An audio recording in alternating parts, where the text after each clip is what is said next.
La campagne présidentielle bat son plein et chaque chaîne de télé veut tirer son épingle du jeu. C8 diffuse l'émission Au tableau, qui se distingue des autres émissions politiques puisque ce sont des enfants qui posent les questions. De quoi décontenancer les invités qui se retrouvent loin des plateaux de télé habituels et de leurs éléments de langage. Plusieurs candidats à la présidentielle de 2022 ont accepté de se plier à l'exercice dans un numéro spécial diffusé dimanche 27 mars. Il s'agit de Valérie Pécresse, Yannick Jadot, Fabien Roussel et Éric Zemmour. Tous ont accepté de participer à l'émission en respectant les règles du jeu. Aucune des questions ne leur a été communiquée à l'avance.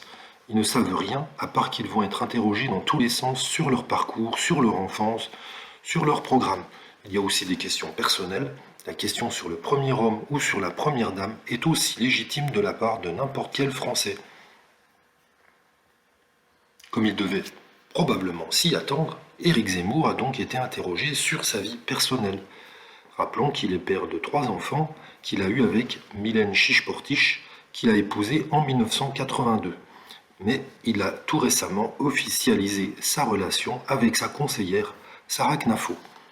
Comme l'a rapporté Philippe Vandel sur Europe 1, une écolière lui a donc demandé qui serait sa première dame dans l'éventualité où il serait élu président. Ce à quoi il a répondu dans un premier temps « Oula, on verra, j'ai une compagne et elle viendra avec moi à l'Élysée ». Visiblement très renseignée sur sa vie sentimentale, la petite fille lui a alors demandé de se faire plus précis en demandant si la compagne en question était son épouse.